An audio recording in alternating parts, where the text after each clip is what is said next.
we've asked a few times about Mason Mount and Matthias de Ligt.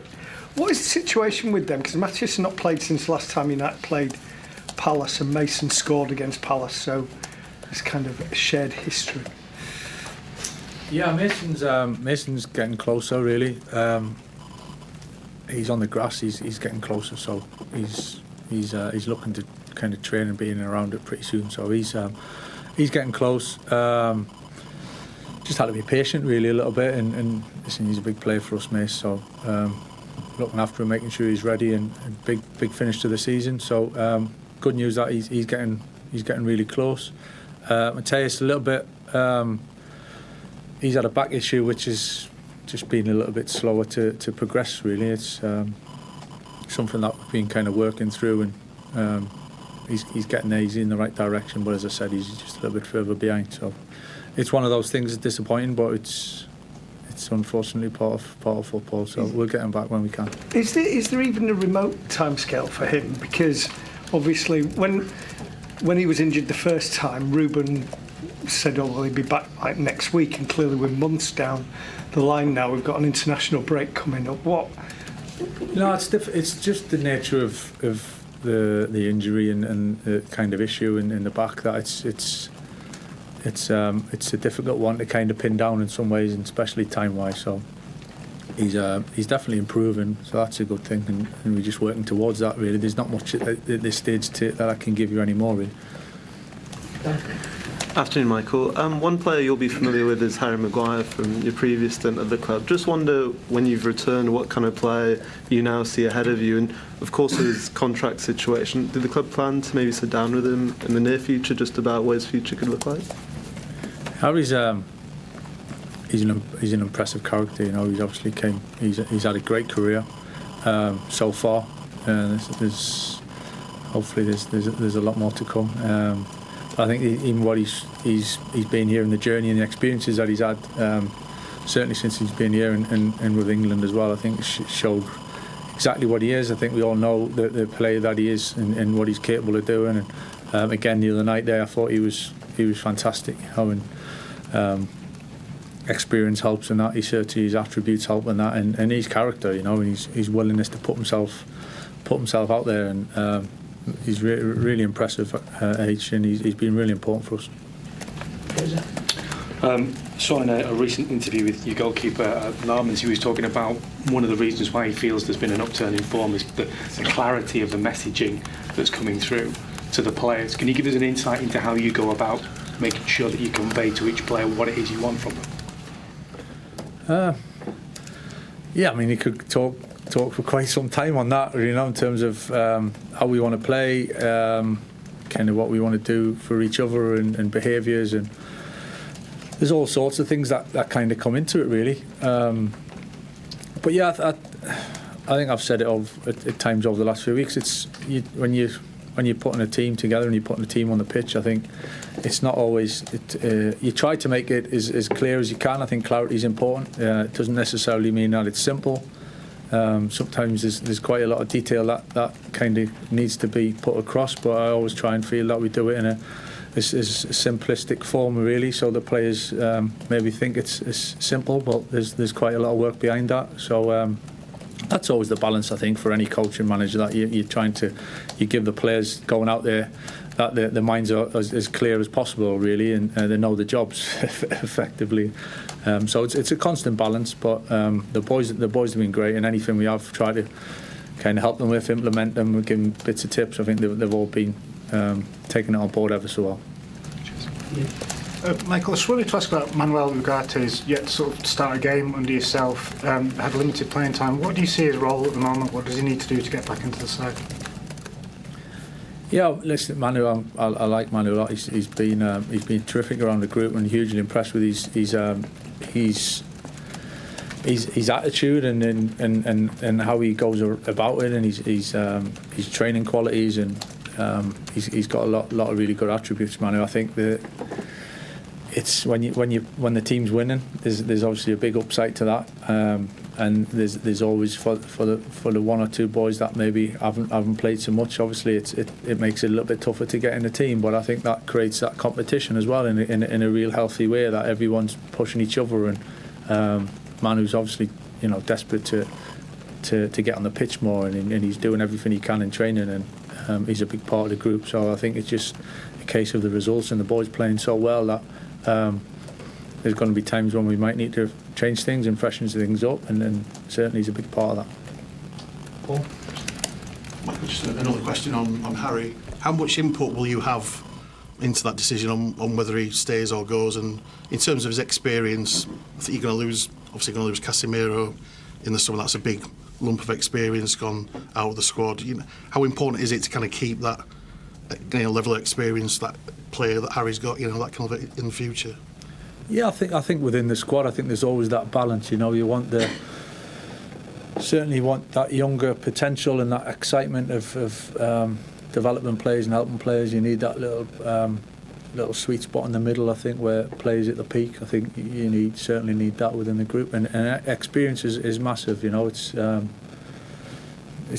hard to put a price on how kind of valuable that can be, and whether that's individuals, that's experience as a whole group. But yeah, Harry's, as I've just said, he's gained an awful lot of experience in different ways through this club. So, and yeah, Casa leaving is another one experience, and it's something we got to obviously understand and what that means. Sorry. Hi, Michael. The Champions League draw took place this morning. I'm sure you've probably got other things to do than pay too much attention to it at the moment, but does it feel strange being at this club all the time you've been here as a player? The Champions League's going on without United. It's happened fairly regularly over the last few years, certainly into the knockout stages. Does it feel different or wrong that this club isn't competing at that end of Europe consistently enough these days? Certainly where we want to be. Don't think we can assume and just take things for granted just because the past is the past. That takes care of what should happen here and now or next season. I think it's you've got to kind of earn that. You've got to show you're good enough, and I think that's why when you have time of success or you achieve success, it's warranted, you know, and to show how tough it actually is to get it. So to be honest, at the moment it's a really laser focused on kind of what's ahead for us. You know, there's no point in us looking elsewhere. You know, we know where we want to be. We know kind of what we got to do to get there, and the performance level and the games that are coming up where we want to try and get the right results. But I think looking what else is going on in and around Europe at this point is not really going to help us. But it's certainly where we want to be. Chris and then Andy. Hi Michael, just on Harry again. He started every game since you came in, of course, as you say, was great at Everton on Monday. You obviously here as a first team coach when he first signed for the club. You've seen him right the way through. Is he as good now as he ever has been, in some ways better in terms of the experience that he's got now? There's a case, I think. It's I think as your career goes, and just touching on it there, I think when you're a young player, everything's fresh and everything's new, and you're kind of fearless, and there's not many scars there, so you kind of it's full of excitement. You get to kind of peak years, which kind of where you're at, and you feel good, and everything's there. But there's obviously you've had a few ups and downs along the way, and then I think you start getting towards the later times, and experience that you've gained then makes you a better player, or should make you a better player from learning from that. And I think we've seen that with Harry's performances of late, really, of what he's brought to the team, and he's been so important as well as many others. But so I think that's why experience is important to use it. I certainly felt it when I was playing that. It was 30, 31, 32. That probably was my best years, really, of just being at that sweet spot of being able to do it physically still, but using the kind of experiences to know what's coming, and probably seeing a bit of everything by that stage, so it's not a surprise. Andy? Hi Michael. What's your thought process in choosing the same or very similar team week after week? Is it because you're winning? Is it because there's not as many games as you would hope for with the team being in Europe? Does that present difficulties with the players who are not getting in? How are you managing this? Yeah, it's definitely something we're aware of. I think it's when, you know, we've just had quite a big break before the last game, and you know, when there's a lot more games, I think, in terms of squad and being rotations or having to change things for physical reasons or game to game. I think that comes into play. It's obviously the challenge of managing the group. There's huge positives to it, and the results we've had in playing well, winning games mostly. I think that's the huge positive. But there's certainly a big awareness from me and the staff of how important everybody is in the group, and it's something that we do have to manage.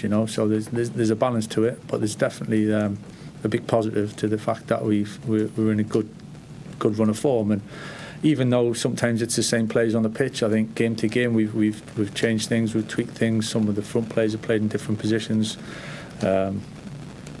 Luke, for instance, has played in different roles when we've been in possession, so it doesn't necessarily mean it's copy and paste and we go again, but there's certainly a feeling of trying to keep the momentum as best as we can as well. Hi Michael, can I just ask about Ben? There's been quite a few calls for him to start after his goal scoring record off the bench, but is there an argument for why break up a winning formula when can you leave a player of his ability on the bench and in like a Solskjaer role kind of thing, like a super sub, and what does it say about the character that he is that he can come on and make as much an impact as he has? I just think the whole thing is a real positive, to be honest. I think it's certainly not a decision that is a one that I look to in a negative way or anything like that. As I said, we're playing well as a team. We've been winning games. I'm still not getting carried away and thinking that just carries on. But certainly within the group and the forward players have scored a good number of goals so far. And Ben's been so good, in so many ways for us. And it's really not a drama, believe it or not. For kind of how people see it, it's not a drama, and I think it just shows the qualities Ben's got for what he's produced over the last few weeks. And if and when he starts the next game or the one after, I think it is what it is, But he's doing so many good things as well as the team that it's a good position for us to be in. Catherine. Hi, Michael. Your front three in the false nine system hasn't paid off against Everton and West Ham in recent weeks. Is that going to prompt a change this week for Šeško to come in, and why is that? Why hasn't it been as successful against teams like West Ham and Everton? I don't think we've played a false nine, to be honest. I think Brian's played up high on the last line for a lot of the time, so it's just, as I've just said there, I think we've played similar players, but we've played in different ways. 4 points from 2 games is not bad away from home, so it's not so bad, and being able to change it from the bench and make things a little bit different towards the end of games is a real strength. So I'm pretty happy the way things are going.